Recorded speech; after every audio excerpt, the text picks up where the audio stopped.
At a family dinner, my daughter toasted her mother's new husband, calling him the real example of a man. I raised my glass and smiled. The next week, I removed her from my will and the family business.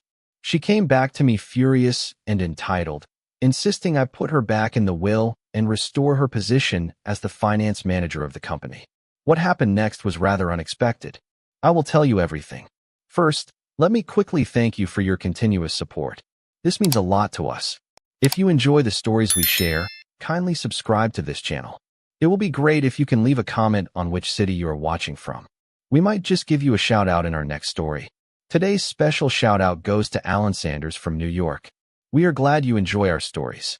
Now let's go deeper into the story. I'm not one for long introductions, but I suppose you need to know who I am to understand how we got here. My name's Martin Graves, owner of Graves & Company, a mid-sized logistics company I inherited from my father and bled over to grow into what it is today. I'm not flashy. I don't post photos of boardrooms or brag about deals. I show up early, leave late, and sign every check myself. I'm the kind of man who remembers birthdays but forgets to buy a cake. Everything I did for my daughter, Ava. Her mother left when she was 7, and from that day forward, it was just the two of us. I brushed her hair before school and signed every field trip form. I learned how to braid from YouTube. I made mistakes. Hell, plenty, but I never once turned away from her. I didn't date much. I didn't travel. I built my business, built our home, and made damn sure she never knew what it felt like to go without. So when Ava invited me to the dinner, her mother's wedding dinner, no less, I wasn't exactly thrilled, but I came. She said it was important to her. "He's not that bad, Dad," she told me over the phone. "He makes Mom happy." I bit back the obvious response, swallowed my pride like I'd done so many times before, and told her I'd be there. The dinner was held at a restaurant downtown, one of those places with white tablecloths and chandeliers too dim to read the menu by. Her mother, Marianne, looked radiant, I'll admit. The man next to her, Harold, wore a blue suit and that permanent smugness that comes from money you didn't earn. I shook his hand. He gave me the kind of nod men reserve for someone they think they're better than. I didn't rise to it. I smiled and took my seat across the table from Ava, who looked beautiful in an emerald dress. Her eyes were sparkling with excitement. For once, I thought, maybe this night won't be so bad. We made it through appetizers and halfway into the main course before the toasts began. Marianne's sister spoke first, all compliments and inside jokes. Then Harold's grown son made a speech about blended families and new beginnings. People clapped politely. I stayed quiet, sipping my water. Then Ava stood. She held her glass high, a smile playing on her lips. "I just want to say something," she began, her voice clear and proud. "I've watched my mother go through so much, and I've seen the kind of love she's always deserved finally come to her. Harold has shown us what a real example of a man looks like. One who's kind, steady, present." Her words hung in the air like smoke. She turned toward him, beaming. "Thank you for being the father figure I never really had." My hand froze around my glass. I forced a smile, nodded once, and clinked my drink in the air. But something inside me, something I'd spent years burying, splintered into pieces. I didn't say a word the rest of the night. I laughed when appropriate, paid the tab discreetly when no one was looking, and left without making a scene. Ava kissed my cheek as we said goodbye, unaware that anything was wrong. I walked to my car alone, the cold October wind slicing through my coat. I sat behind the wheel for a long time, just staring at my hands. Harold. That name repeated itself in my head like a slow drumbeat. Harold, the real example of a man. I thought about the years I drove across town just to drop off her forgotten math homework. The nights I sat up sewing her costumes for school plays. The way I broke my back to give her the job she wanted at my company, knowing full well she hadn't earned it yet, but she would. I believed in her because she was mine. My girl. And now she stood in front of a room full of strangers and gave that title away to someone who showed up halfway through the movie. It wasn't just a toast. It was a betrayal wearing a cocktail dress. On the drive home, I replayed that moment over and over again, trying to make it sting less. Maybe she was just nervous. Maybe she didn't mean it like that. But the truth is, people mean what they say when no one's forcing them to be kind. And Ava said what she meant. In that moment, she chose him, not just as a partner for her mother, but as a stand-in for the father who never left. It wasn't jealousy that burned through my chest. It was grief. The kind of grief that only comes when someone you love deeply confirms your worst fear, that all your effort wasn't enough. I pulled into my driveway, turned off the engine, and sat in silence. There was a photo on my dashboard, one I kept clipped to the visor. Ava at her high school graduation, her arm around me, her smile wide and unguarded. I stared at it for a long time before taking it down and slipping it into the glove compartment. I didn't sleep that night. I walked the hallway of my house, the same house I raised her in, and ran my hands along the walls we painted together one summer. Every room held a memory. Her first steps in the living room, her teenage tantrums in the kitchen, the birthday cake that exploded in the oven when I forgot the flour. I stood in her old bedroom and looked around. Same bookshelf, same desk. The posters were gone, but the ghost of her presence clung to the space. And yet, I didn't feel her there. I felt someone else. A woman grown enough to throw words like darts and expect applause for the aim. The next morning, I made coffee, stared out the window, and knew what I had to do. I wasn't going to beg for her respect. I wasn't going to remind her of who I'd been in her life. If Harold was the real man in her eyes, then let him carry the weight. I had nothing left to prove. By Monday morning, the decision had settled into me like a stone dropped into still water, silent at first, but rippling outward with certainty. I sat at my desk, the early sun painting streaks of gold across the hardwood floor, and stared at the framed photo of my father that hung just above my computer monitor. He'd built Graves and Company from the back of a pickup truck and a single client who took a chance. Everything I knew about work ethic, loyalty, and sacrifice, I learned from him. And everything I didn't get a chance to say before he died, I made sure to pass down to Ava.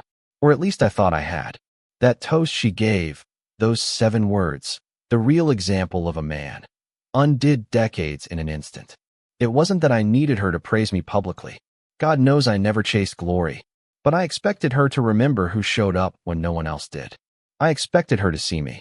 And when she didn't, when she offered that title to someone else like it cost her nothing, I realized I'd spent too long building a legacy for someone who didn't value it.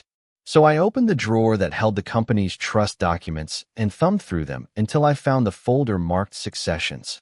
Ava's name was right there, clear as day, in thick black print. Ava M. Graves, Financial Director, Primary Heir. I remember the day I added her. It was 3 years ago, just after she completed her MBA. I'd taken her to lunch at the marina, told her how proud I was, and said it was time to give her a real stake in the future. She'd cried, hugged me, told me she'd never let me down. And yet, here I was, writing the email that would instruct my attorney to begin the process of removing her name from everything. From the business, from the trust, from the will. I wasn't acting out of anger. I wasn't slamming doors or yelling into voicemail boxes.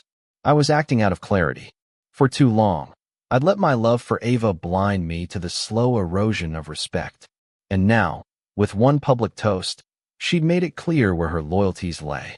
It wasn't just the business that needed severing. It was the illusion of partnership. For years, I told myself that grooming Ava to take over Graves and Company was my duty, a way to keep the family legacy intact. But the truth is, I gave her the finance role not because she earned it, but because I wanted to keep her close. I wanted her to feel like she belonged in my world. Even when her reports were late, when she slacked off and pushed tasks onto her team, I made excuses. She's still learning, I'd say. Or worse, she's going through a lot. I let sentiment cloud judgment, and I did what I promised I never would. Let family politics override business sense. My CFO, Jeremy, had raised concerns more than once. She's not ready, Martin, he'd warned. Not in the way you think. I brushed him off. Now I saw it clearly. I'd given Ava the keys to a kingdom she didn't respect, and she'd responded by crowning another man king. That afternoon, I met with my lawyer, a sharp woman named Dina who'd worked with me for nearly 15 years. She didn't flinch when I told her what needed to be done. I've seen it before, she said plainly, pushing her glasses up the bridge of her nose. Parents holding on to children who've already let go. She slid a stack of papers across the desk. Sign here and here. The pen felt heavier than usual, like it knew what it meant to make this real.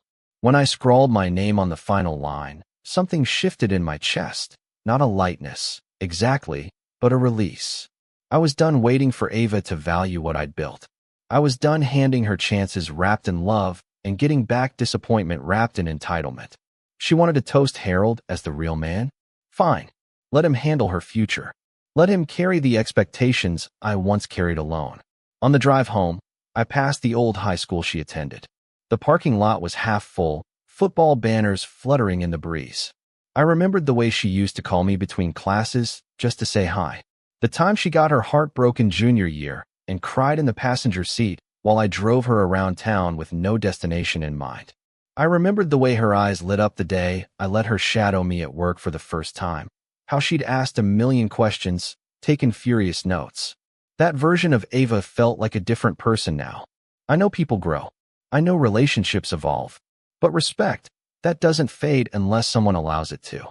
Somewhere along the way, she stopped seeing me as her foundation and started viewing me as a stepping stone. I was her past. Harold was her future. That much had been made clear. Back at home, I poured myself a glass of scotch and sat in the den, the silence of the house louder than I remembered. My phone buzzed with a message from Jeremy. Heard you made the change. I think it's the right move. Proud of you. I appreciated that. It reminded me I wasn't insane for setting boundaries. Too many fathers get swallowed by guilt. Too many businessmen let blood blind them. Not me. Not anymore. I flipped open the company directory and initiated the process to freeze Ava's internal access. Her title was gone by morning. Her company email, redirected. Her office, reassigned. I made sure it was done with professionalism, no drama, just procedure. I wasn't interested in retaliation. I was interested in closure. The door I'd kept open for years, even when she didn't deserve it, was now closed. And this time, I wouldn't be the one knocking when things fell apart. She didn't call first. Ava just walked into my office like it was still hers, like nothing had changed, like she still held the same weight she used to when she was my little girl who once sat across from me coloring with highlighters while I handled payroll. Her heels clicked against the hard wood like a challenge, her expression sharp, eyes burning with disbelief. "Are you serious?" she asked, not even waiting for me to put down my pen. She held a folder in her hands, company documents, printed emails, and the memo that had been circulated that morning announcing the leadership restructure. "You stripped me of everything?" Just like that. I leaned back in my chair, steepled my fingers, and said nothing at first. I wanted her to feel the silence, the stillness of consequence. I wanted her to understand this wasn't a tantrum or a phase. It was the result of choices made, words spoken, truths revealed. She waved the papers in front of me. No explanation, no warning. I met her eyes and said plainly, "You made your statement. I'm making mine." Her mouth dropped open, somewhere between anger and confusion, as if she genuinely couldn't connect the dots. That part stung more than anything. Not the betrayal, not the toast, but her sheer inability to grasp the depth of what she'd done. "You're punishing me because I toasted Harold?" she said, her voice rising. "Because I said something nice at my mother's wedding?" I stood up then, slowly, deliberately. "You didn't say something nice," I told her. "You erased me. You elevated a man who's been in your life for 5 minutes over the one who gave up everything to make sure you never had to struggle. You didn't just compliment Harold. You replaced me." Her face turned red. "That's ridiculous." "I wasn't replacing you. I was honoring someone who's been good to Mom and to me. You're blowing this way out of proportion." I shook my head. "You made a public declaration, Ava? That wasn't a passing comment. That was a crown you placed on someone else's head, and I heard it loud and clear." She slammed the folder on my desk, sending a few papers sliding to the floor. "You're being vindictive," she spat. "This isn't leadership. This is ego. You couldn't handle someone else getting praise for once." I leaned forward, my voice low but firm. "This isn't about praise. This is about respect. You disrespected me in front of family, friends, colleagues. And worse, you meant it. You meant every word. And if you don't see the problem with that, then you're not just unfit to manage finances. You're unfit to be part of this legacy." She blinked, stunned. That was the moment she realized this wasn't a temporary fallout. This wasn't a spat that would blow over in a week. This was a reckoning. She backed away slightly, her tone softening. You're really cutting me off? Just like that. I nodded once. Go ask your real man for what you think you're owed. Her eyes glossed over with tears, but they weren't the kind that came from heartbreak. They were tears of disbelief, tears of someone who had always assumed the bank of dad had no withdrawal limit. The argument had drawn attention. I saw silhouettes through the frosted glass, employees pretending to pass by slowly, waiting for the fallout. I could already imagine the whispers. Some would say I went too far. Others would understand. Jeremy would probably offer to step in and mediate, but this wasn't a negotiation. Ava had crossed a line that couldn't be uncrossed, and no public apology or carefully crafted email could undo the sting of being replaced in your own daughter's heart. She turned to leave, but paused at the door. You'll regret this, she said, quieter now, almost like a plea. You're choosing pride over your daughter. I walked around the desk, opened the door myself, and held it open for her. No, I replied. I'm choosing peace over someone who clearly doesn't value me. She walked out, heels clicking down the hall, head high. But I saw it. That flicker of doubt. That recognition that, for the first time, I wasn't bluffing. The next few days were quieter than usual. A few of the senior staff avoided eye contact, unsure of where they stood. I addressed the leadership team in a closed meeting. There will be no drama here, I told them. Ava's departure was a family matter and a business one. We move forward professionally, and we respect the chain of command. I saw relief ripple across a few faces. It turns out, not everyone had been thrilled with Ava's performance. She'd been late on several deliverables, missed financial reviews, and recently approved an unnecessary software subscription that cost us thousands. I hadn't known that last part until Jeremy brought it up. We were cleaning up her messes more than you realized, he admitted. That stung again, but this time with shame. I had protected her for so long. I hadn't realized she was slowly unraveling the threads I worked decades to weave. I wasn't just stepping away from her emotionally.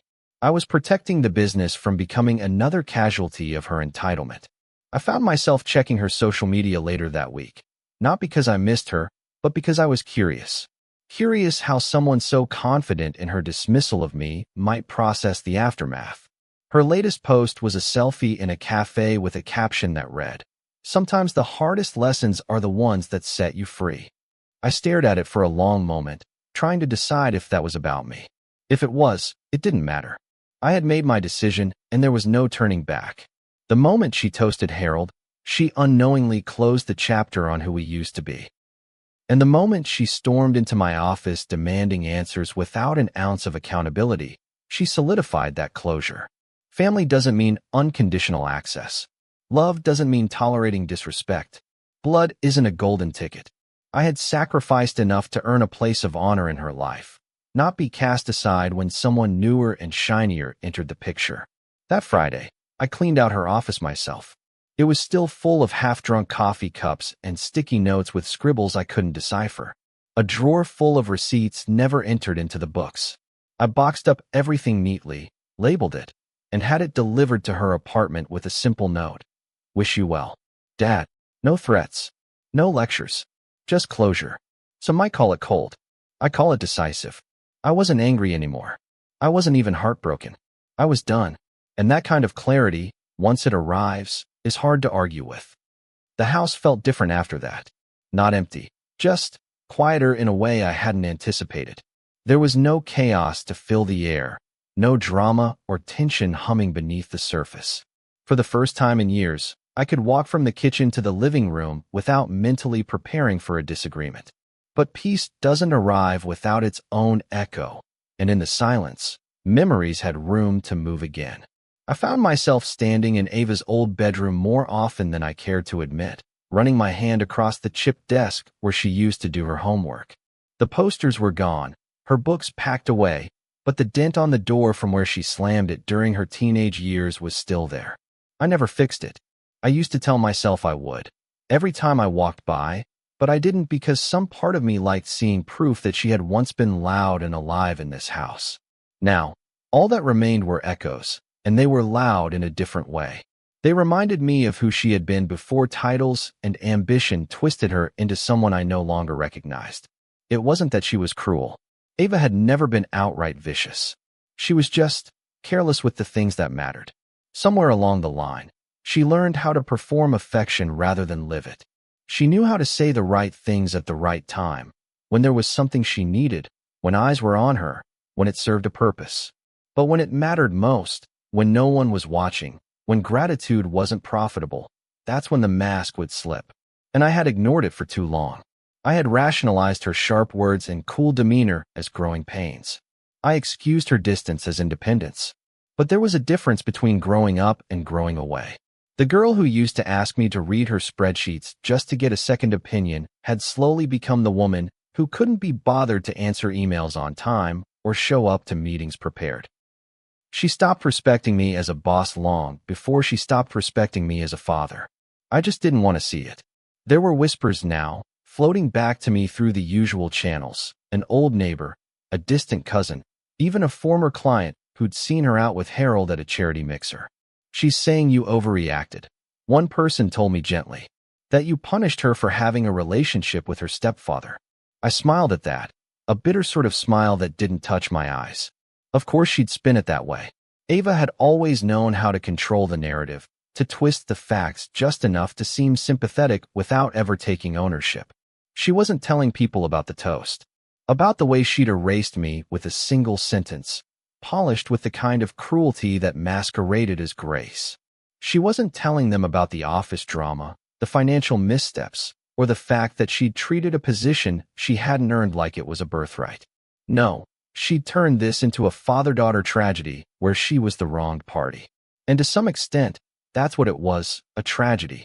But not for the reasons she claimed. One afternoon, I bumped into Mary Ann at the grocery store of all places. She was alone, hair pinned back neatly, cart half filled with overpriced produce and a bottle of red wine I used to buy on special occasions. We hadn't spoken much since the wedding dinner. Cordial silence was about the best we could manage these days. But this time, she stopped me. "She's hurting, you know," she said softly, not quite meeting my eyes. "She didn't think you'd take it so personally." I let out a short laugh, more breath than sound. "Didn't think I'd take being replaced personally?" Marian winced. "She's young. She doesn't always think before she speaks." I shook my head. "She's old enough to be managing a company. Old enough to toast a man in front of her father and mean it. She's not too young to understand consequences." Marian didn't argue. She just stood there, cart between us like a peace offering neither of us wanted to accept. After a long pause, she said, "She talks about you more than she lets on. She's angry, but she misses you." I nodded, offered a neutral take care, and walked away. I didn't want to hear it. Not now. Not after everything. The thing about ghosts is that they don't always show up in the middle of the night. Sometimes they visit in daylight, in the form of memories that sneak up when you least expect them. Like the time Ava and I spent a full Sunday putting up Christmas lights, only for her to trip over the ladder and land in a pile of mulch, laughing until she cried. Or the time she'd gotten a C on a math test and buried herself in a blanket fort in the living room, refusing to come out until I bribed her with ice cream. Those were the memories that hurt the most, the ones that reminded me how close we used to be, how much she once needed me. And now, she didn't. Or maybe she still did, but only in the ways that benefited her. And I was done being someone's fallback plan, especially when they didn't respect the ground they were falling back onto. I'd heard she was trying to start her own consulting firm. Word had gotten around that she was pitching clients aggressively, leaning hard on her old job title to give herself legitimacy. I didn't interfere. I didn't call anyone. I didn't sabotage her reputation or warn my colleagues. Let her build something on her own, I thought. Let her feel the weight of starting from zero. Maybe then she'd understand what I gave her, what I built without shortcuts or handouts. Maybe then she'd appreciate the gift she squandered. But deep down, I knew she wouldn't. Not yet. People like Ava don't see the value of something until it's completely out of reach. And even then, they blame the world for taking it instead of recognizing they pushed it away. I didn't wish her failure, but I didn't wish her success either. I simply wished for space. And finally, I had it. The email came first, A polite but pointed invitation to a family gathering hosted by my sister, Eleanor. She'd always been the peacekeeper, the one who tried to glue cracked relationships back together with casseroles and warm smiles. The subject line read simply, "Let's come together." I didn't reply right away. I stared at it for a good 10 minutes, scrolling down to see the guest list. Ava's name was there, as expected, nestled between cousins and second cousins like a landmine waiting to detonate. Eleanor's message was full of hopeful language, phrases like "rebuild bridges" and "life is too short." I appreciated the sentiment, even loved her for it. But this wasn't just a misunderstanding over a dinner table. This was about identity, legacy, and a wound cut too deep to heal over a slice of peach pie. Still, after 3 days and several drafts of polite declines, I finally typed a short, "I'll stop by." Not for Ava. For Eleanor. The house was buzzing when I arrived. Children running through the yard, adults catching up over drinks, the grill smoking on the back patio. It had all the markings of a classic family event, the kind where everyone pretends nothing's wrong until the wine kicks in and someone says too much. I kept to the edges at first, nursing a glass of iced tea, chatting with a few distant cousins I hadn't seen since the last reunion. And then, like gravity, I felt her presence before I saw her. Ava stepped into the backyard wearing a soft beige dress and sunglasses, her expression unreadable. She was flanked by a few of her usual supporters, Marianne's side of the family, mostly. They greeted her warmly, laughing at something she said. And for a second, I watched her from across the yard not as her father, but as a stranger. A woman navigating the world with curated charm and invisible armor. And I wondered, did she miss me, or did she just miss what I gave her? It didn't take long for the crowd to close in, subtle whispers beginning to circle like birds overhead. I heard my name mentioned in low tones, felt the eyes dart between us like they were waiting for the explosion. Eleanor, bless her, did what she could to buffer the tension, weaving between guests with her signature diplomatic grace. But the air was charged. Everyone knew something had shifted since the last time we were all in the same place. Eventually, Ava made her way over, walking slowly, deliberately, like someone approaching a stage. "Hi, Dad," she said, her voice soft but practiced. "You look well." I nodded. "You too." We stood in silence for a moment, surrounded by the hum of chatter and clinking glasses. She glanced around, then looked back at me. "Can we talk?" I hesitated for a beat, then followed her inside. We ended up in the sunroom, the one Eleanor always kept just a little too warm. Ava shut the door behind us and crossed her arms. "I'm not here to fight," she began. "I just want to understand." I sat down in the wicker chair by the window. "There's nothing to understand, Ava. You made a choice. I made mine." Her jaw tightened. "That's not fair. You blindsided me. You cut me off like I was some disposable employee." I shook my head. "No. I treated you like someone who crossed a boundary and refused to take responsibility." Her voice rose, emotions finally cracking through the calm exterior. "Because of a toast?" she demanded. "Because I said something kind about Harold?" I leaned forward, eyes locked on hers. "Because you erased me. Because you stood in front of family and friends and said another man was the example of what I never was. You didn't just lift him up, you buried me in the process." She blinked, her face flickering with something I couldn't read. "I didn't mean it like that," she whispered. "I was nervous, and I was trying to make Mom feel loved. It wasn't about you." I laughed. Not cruelly, but with the sad understanding of someone who's heard this before. "That's the problem, Ava. It should have been about me, too. Not in a selfish way, but in a truthful way. I didn't ask for a speech. I didn't need a parade. But I sure as hell didn't expect to be erased in favor of someone who's barely been in your life long enough to learn your middle name." Her voice cracked then, just slightly. I was trying to hold everything together. I thought if I could just say the right thing, maybe we could all get along. Maybe there wouldn't be any more tension between you and Mom. I stood slowly. "You don't fix fractures by fracturing something else, Ava. You don't keep peace by declaring war on the people who stood by you the longest." We stood there, two stubborn hearts clashing in the stillness. I could feel her struggling, wanting reconciliation but not willing to give up the version of the story where she was the wounded one. I didn't expect an apology. Not anymore. I just needed her to hear me without spinning the truth. And maybe, for the first time, she did. Her posture softened. She reached for the chair across from me and sat down, fingers laced in her lap. "So what now?" she asked quietly. "Is this it? Are we just done?" I looked at her, really looked at her. She was still my daughter. Still had the same sharp jawline, the same nervous fidget when she was overwhelmed. But she wasn't the same girl I raised.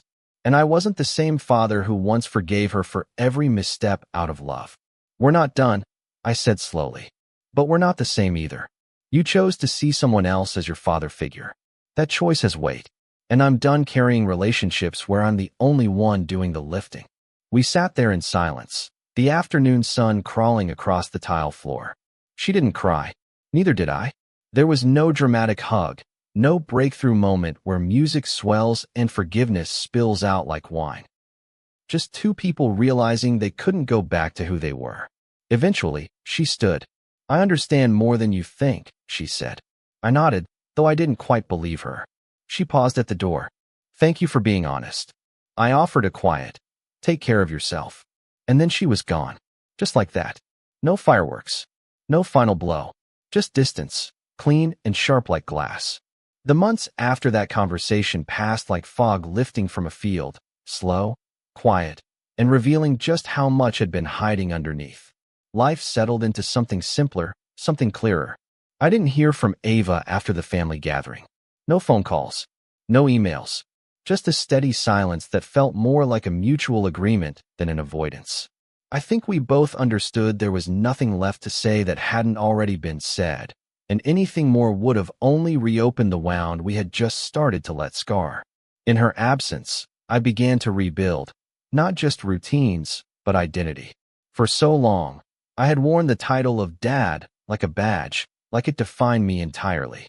And while it still mattered, it no longer anchored my worth.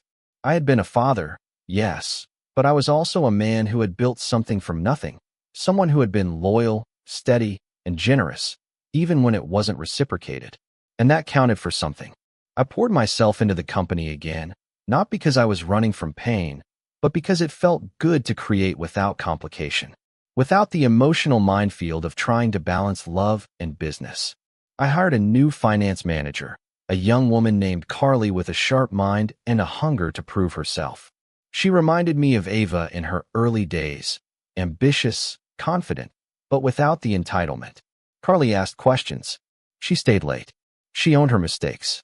I mentored her closely, the way I had once mentored my daughter, but this time I did it with clarity. I knew now what it meant to give without expecting loyalty in return. I gave because it felt good to give, and Carly, to her credit, never took that for granted. She brought fresh eyes to the business, helped clean up processes Ava had let fall through the cracks, and even introduced new systems that improved cash flow. I told her once, in a quiet moment, "You're going to go far." She smiled, not with pride, but with appreciation. That small gesture, earnestness without agenda, meant more than she probably knew. Outside of work, I started saying yes to things I'd always put off. I took a short trip upstate to visit an old college friend I hadn't seen in over 20 years. I joined a book club at the library, mostly retirees and widowers, but it was something. I even started cooking again, real meals, not just eggs and toast. The house that once echoed with memories of Ava began to feel like my own again. I replaced the photos, not out of spite, but because I needed new reminders of who I was becoming. The graduation picture came down and was replaced by a framed landscape from my road trip. Her childhood artwork that had hung on the hallway wall got tucked into a memory box in the attic. I didn't throw anything out. I just shifted the weight of it. Let it live in the past where it belonged. I heard through the grapevine that Ava's consulting firm hadn't taken off the way she hoped. A former client forwarded me her pitch deck, asking if I'd been aware she was using our past work as a springboard. I told them politely that Ava no longer represented Graves and Company, and I left it at that. I could have said more. I could have called her out, warned people, drawn lines in the sand. But I didn't. I wasn't interested in destroying what she was trying to build. If anything, I hoped the struggle would teach her what I had tried to teach her all along, that nothing real is handed to you. Not titles, not trust, and certainly not legacy. You earn it.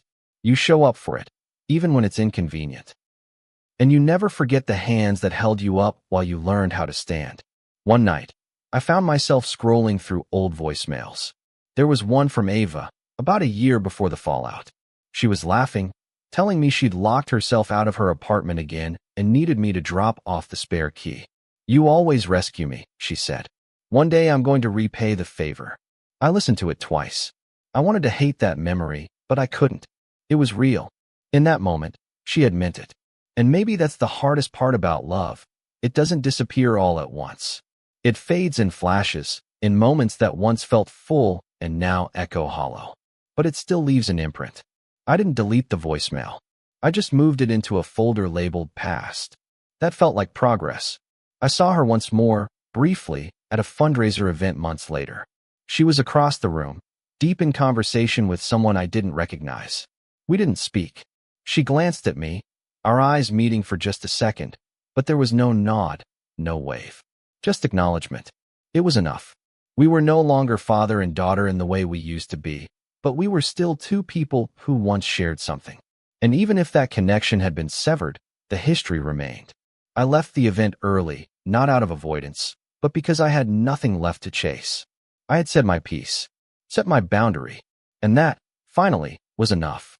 I still get asked about her sometimes, mostly by people who don't know the whole story. "How's Ava doing?" They'll ask casually, expecting a proud update. I usually just smile and say, "She's figuring things out." It's not a lie. It's also not my story to tell anymore.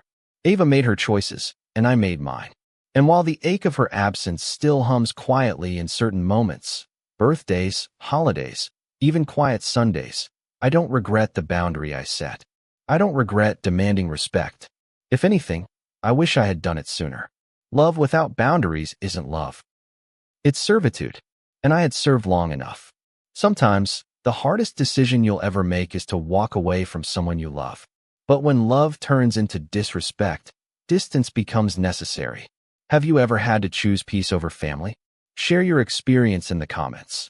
Your story might help someone else realize they're not alone in choosing themselves. And if this story spoke to you, don't forget to like the video, share it with someone who needs to hear it, and subscribe for more real-life stories that dig deep into the complexities of family and self-worth. See you soon in the next story.